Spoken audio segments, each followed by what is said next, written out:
What's up, everybody? Welcome back to the channel, Hub City Hot Rods TV. It's been a little bit since I made another post. Last video was 416 stroker build. Today we are at Abel's Hot Rod Shop. It's a friend of ours, family friend. We're at his shop. We have a 2001, 2002 Camaro SS SLP car. One owner, original owner. Car has about 100 or so thousand miles. Very clean car. Car was parked for a little while, and a gentleman gave us a call and said he needs somebody to take care of some issues that he's having. He said he's got a little misfire issues, a little smell. Smells like exhaust.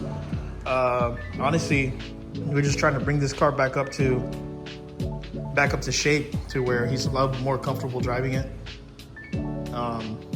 We got some goodies for it, and this is just the beginning. We are going to start doing more stuff. He wants the car to get painted, repainted, and stuff like that. We got little things going on with it where other people damaged the car, but no big deal. Got a little bit of hood damage. Other than that, the car looks great. It's got little dings here and there. A little bit of paint issues, but nothing I haven't seen that can't get fixed. Usually these things don't really require a lot of work, since most of it is fiberglass. There's not really any way to ding fiberglass. You can crack it and stuff like that. But other than that, the car's really great. It's in great condition. We are going to do some long tube headers, and we are going to do a white pipe, 3-inch white pipe from Speed Engineering. So got these picked up. Stainless steel 1 3/4 long tube headers with a matching 3-inch off-road white pipe. Got some new gaskets. Got some replacement bolts. The car already has MSD wires. While we're there, we are going to do motor mounts, and we are going to do transmission mount, and just keep making a list of things that the car will need as we go.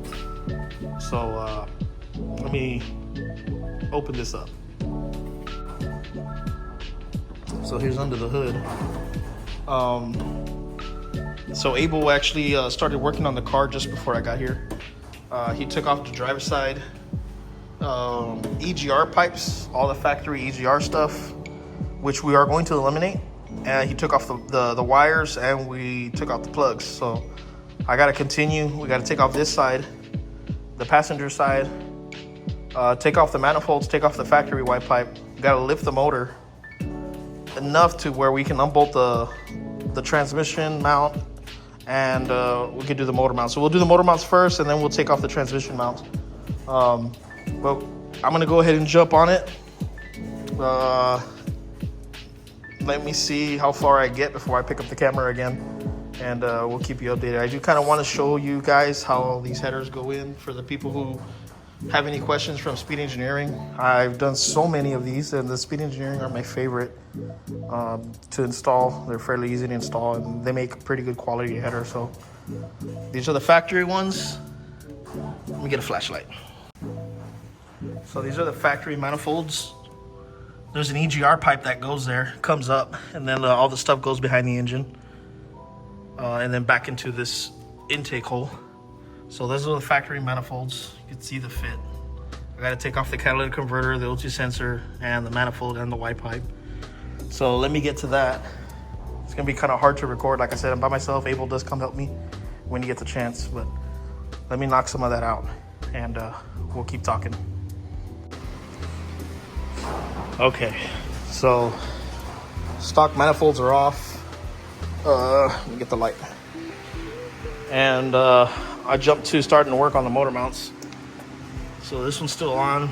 Manifolds are off. There's one of the motor mounts that we took off, or I took off. A little worn. Here are the replacement ones. I already put one on. It was an extreme pain in the butt. Here are the replacement ones. These are from O'Reilly's. They're lifetime warranty. If I can get out of the bag. Some fresh new motor mounts. These little ears sit on the top of the stands. So this would be the top of the motor, this would be the bottom. So this would sit like this, and these little ears hang on the motor mount brackets. So I got one side on. As you can see, it was pretty hard because the bolt, normally this bolt right here, which is the motor mount bolt that connects the bracket and the motor mount together, was facing the opposite way, so it would come out the front, but it would hit the compressor. So I would have to remove the compressor to get the bolt out and all this extra stuff, but I didn't want to do that. So what I did is, down at the frame right here,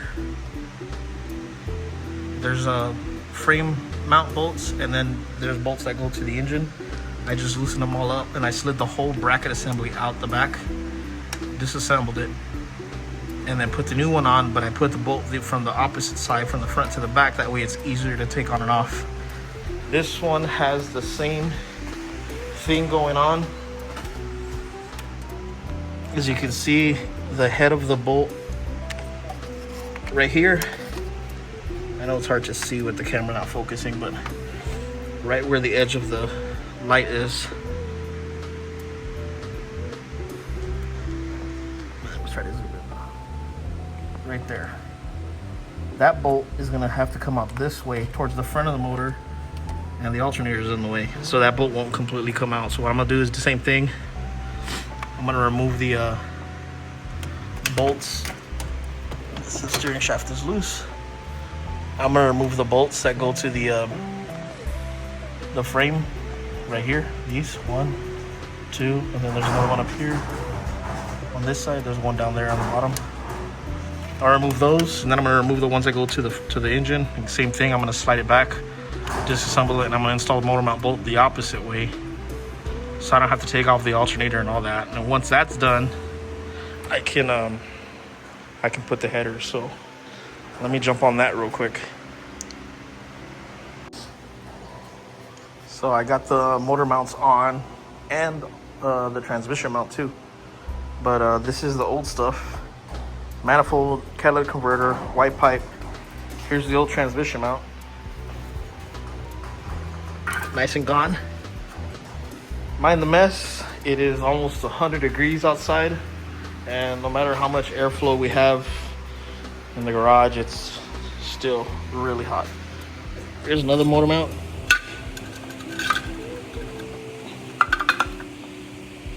Definitely feel it when you're driving. So I got the motor mounts on. I lost the flashlight. New motor mount, both sides. New transmission mount. So now I'm gonna work on the headers. Here are the Speed Engineering with new gaskets, new bolts, like I said. 1 3/4 stainless steel. I've used these a lot. They're direct bolt-on. I don't have to modify anything on the car. I don't have to massage anything, bang anything. They go right in. So the other one's in the box. That's how the box came. Speed Engineering.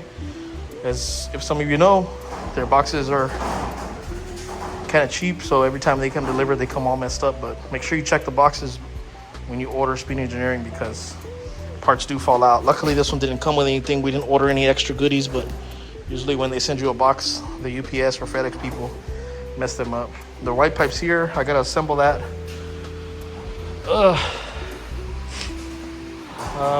Here's the other manifold, the other catalytic converter, and all the EGR stuff that was connected to it. Just junk. I'm getting rid of all that. Not putting any of that back.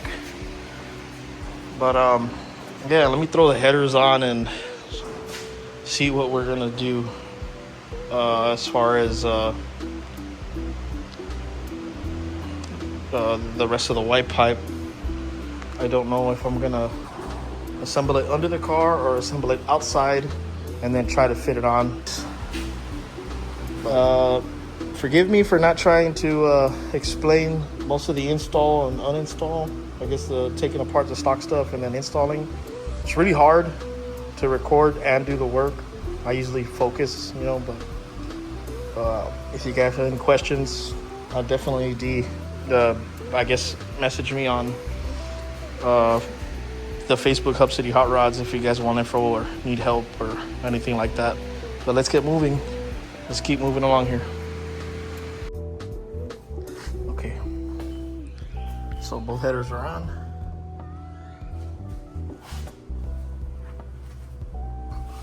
Took off the air pump stuff, all the hoses and that air pump thing. It's not gonna need it no more. And the white pipe is on. Let's get under here.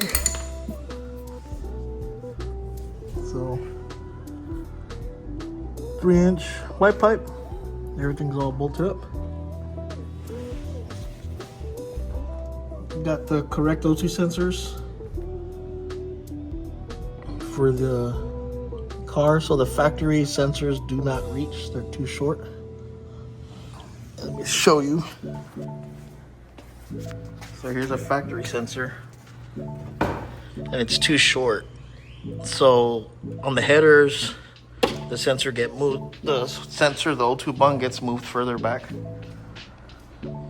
so they don't reach. So what you gotta do is you gotta buy some long sensors like these. Sorry for the mess.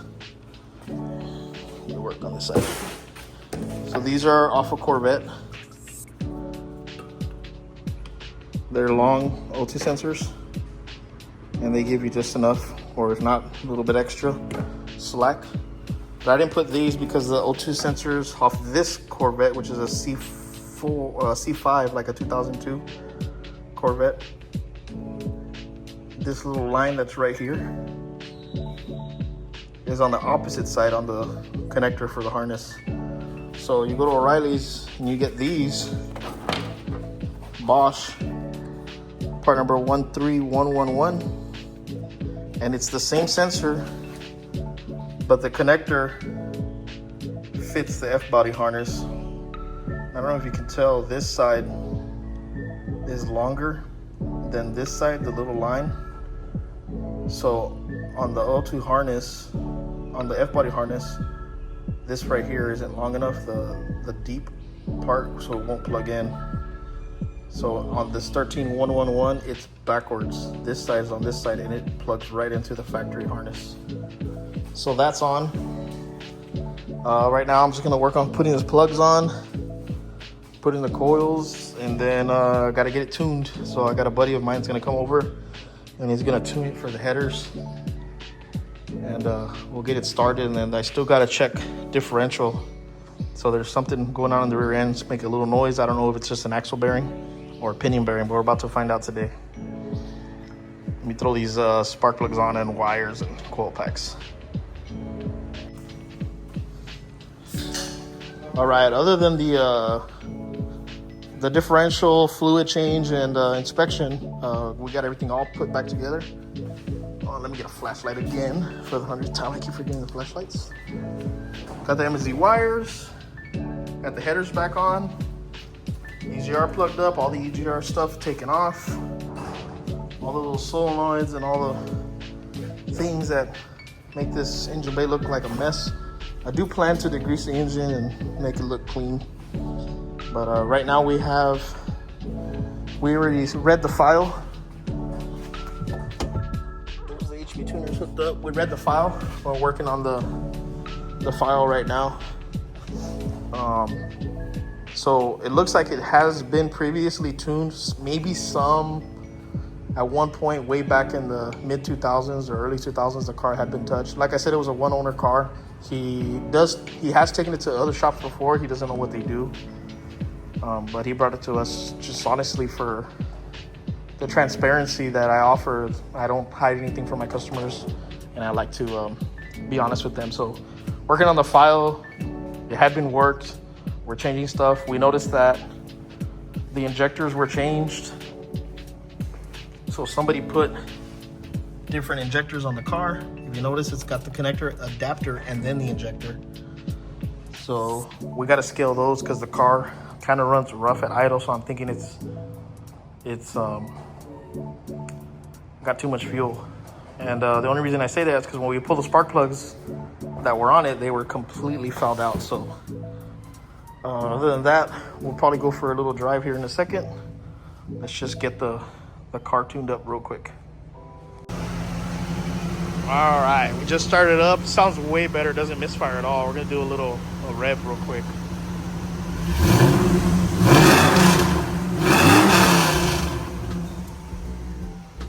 Very nice. Burning off all that speed engineering, what do you call it? I guess all that stuff that they put in the pipes and the headers, or let the headers get hot. So it's gonna be smoking a little bit, but running smooth. Sounds great. Way louder than before, which is way better because it was stock. That thing didn't. You can hear nothing.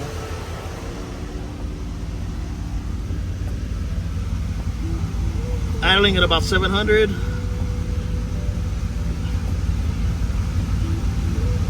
Everything's cool. I'll work on that a little bit.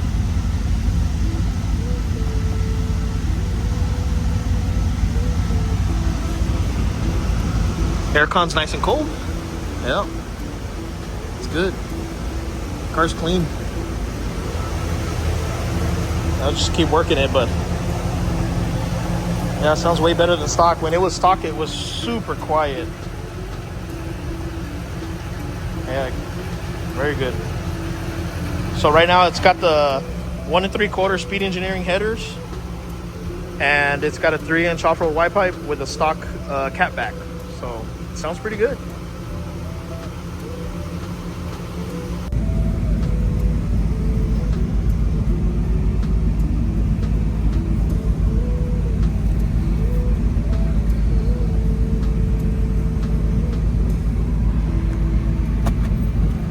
Got the aircon on. Man, what a difference. The car feels way better immediately just driving off.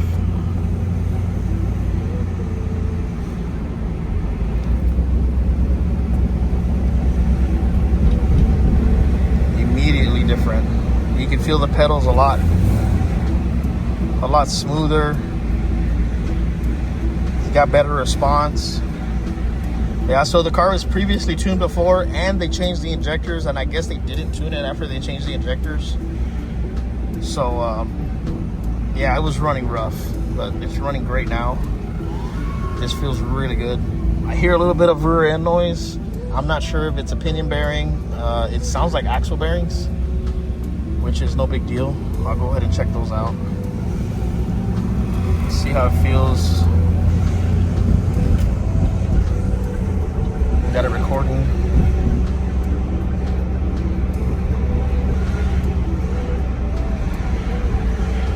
I'll give it a little hit.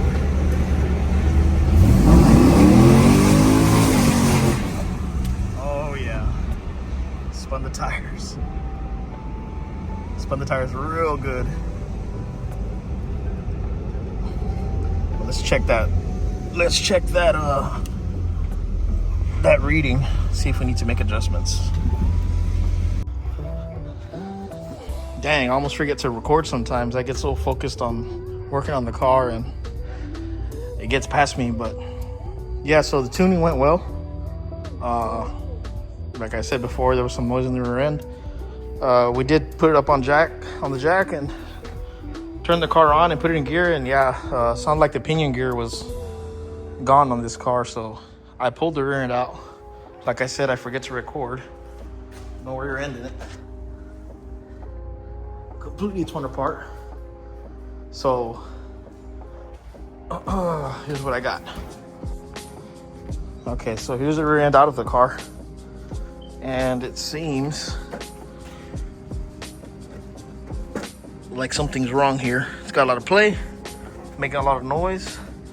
Could be The inside pinion bearing, I believe, is messed up, but nonetheless, we got a new differential. I'm going to pick this one up.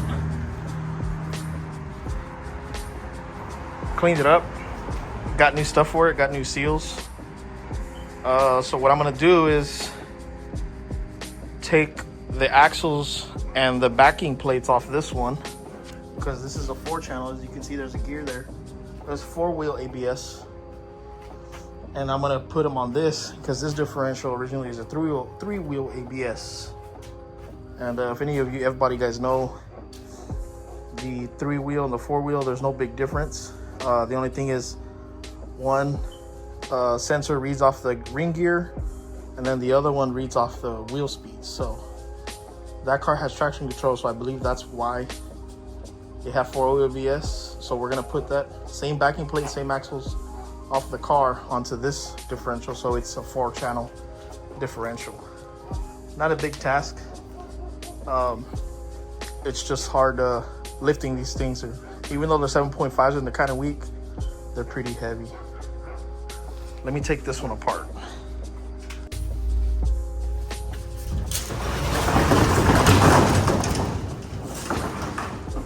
Okay, so fast forward to the next day, because again, I forgot to record.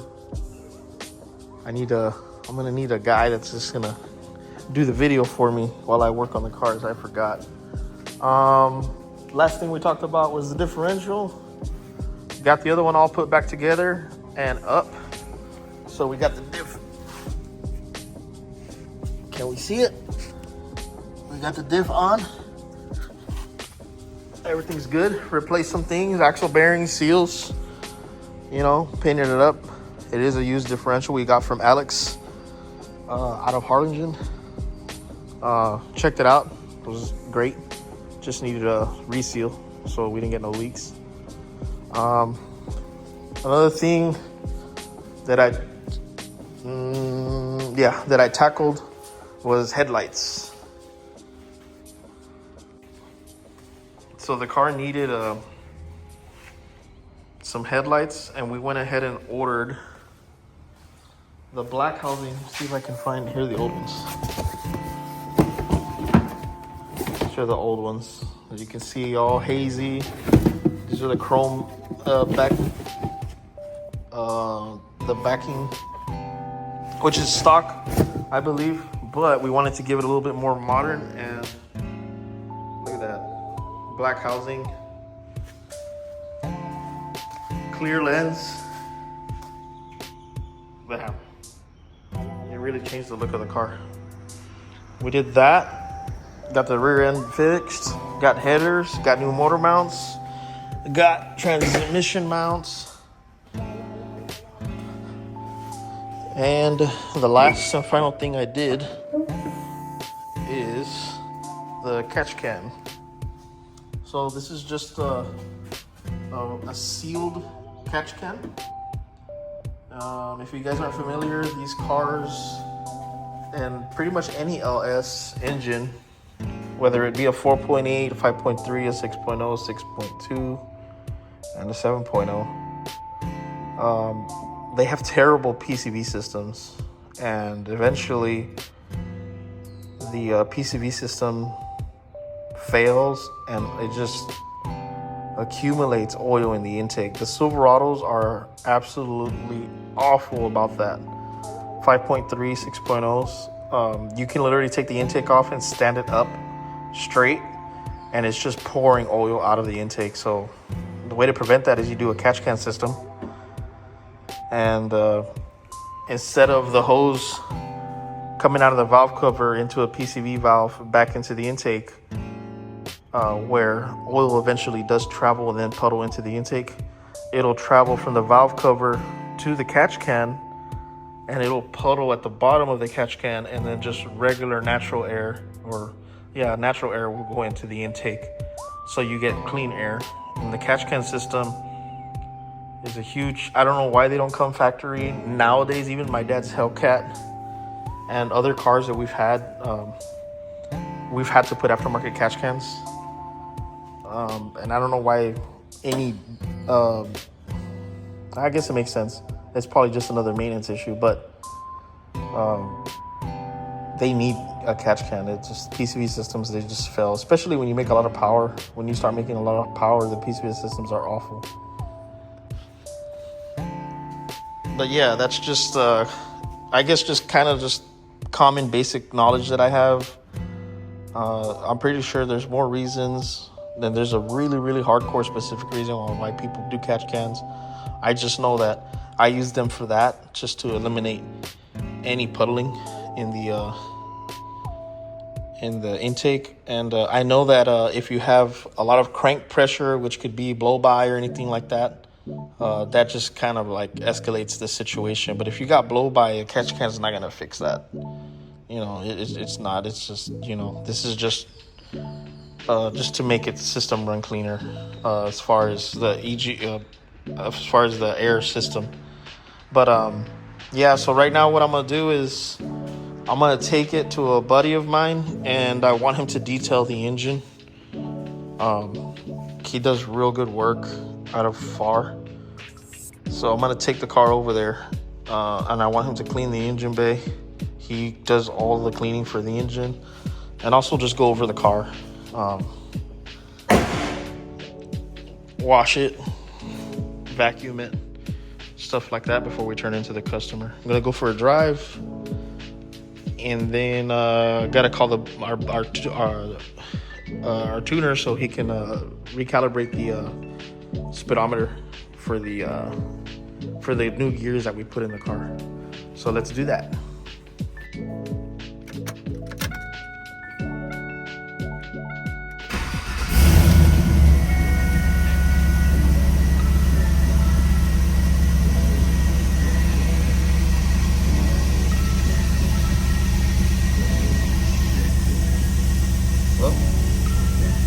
I can do the oil change after I wash the car. But yeah, check out this nice. Oh look, there's a leaf. That's a pretty good looking leaf. Yeah, pretty clean car. Real nice. Highlighter's nice. Interior is nice. Center console seats are nice. It's got the factory radio, which is cool, and I believe it still works. Yep. Nice. AC.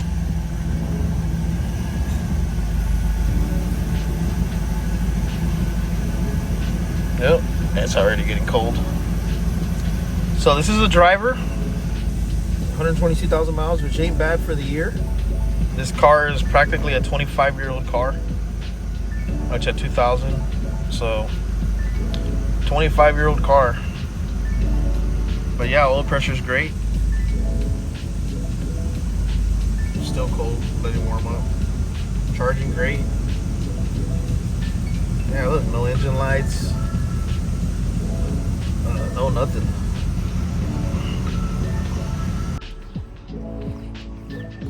And looks good with those headlights. So, right here at the car wash place, the detail place, it's called Los Dos Putrillos in Far off Business 83. These guys do amazing work and very, very, very good pricing. I've been coming with them for about 10 years now. So I'm gonna drop it off with the gentleman and let him be, and I guess I'll show you the afterwards.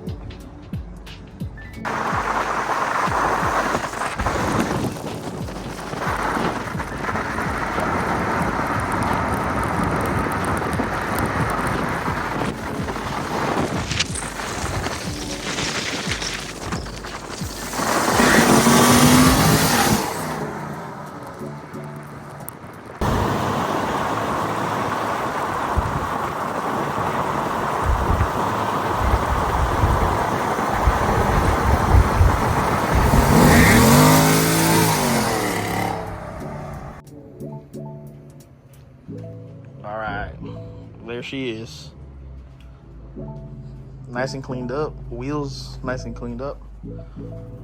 Like I said, customer wants to take it to paint next, That's his next big project. And afterwards, I think we're gonna tackle the suspension on it completely.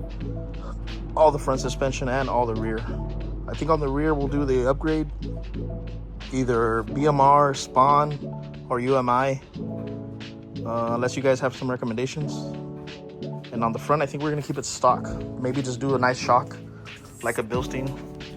The car does have a little bit of blemishes, paint issues, but that's the whole point of the paint job. He's got a little bit of hood damage. He wants to check that, get it fixed. It's all in the works. But yeah, let's check out the engine.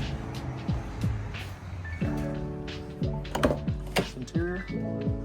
Shout out to these guys. If you guys want to ever drop off your car wash, Los Potrillos, there's a phone number. Look at that. Cars 15, depending on what you want, 15 and up, and trucks 20 and up. That's unreal, man. Those are great deals. Got a little bit right now when we're driving it. Get that out. Clean car. Clean interior. Alright, let's see what's under the hood. So yeah, car's all done. I don't know if I mentioned this, but yeah, catch cam, hoses, one to the valve cover, one to the intake, in and out.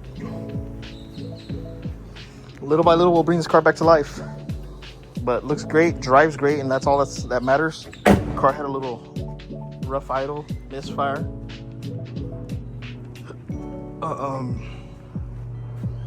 It's a day and night difference from what it is when it came. But I guess any questions you guys have, let me know. Please comment down below. It's been a while since I've made videos and since I've had any interaction. And I went through the old videos and I went and tried to reply to old comments that I hadn't commented on in a while. There's some videos that are 2 years old that people were asking questions and I hadn't replied, so I started replying to the old comments. But if you guys have any comments or questions, like I said on my previous videos, I do take criticism very well. I have no problem if you guys want to bash me and you guys want to let me know if I did good or did bad. I take it all. It's all good to me. I just love to communicate with you guys, and if we can butt heads and come up with better solutions or better recommendations or something that you guys would prefer, I like that too. That's how we learn, that's how we grow. But other than that, like, comment, subscribe, and I guess we'll see you on the next one.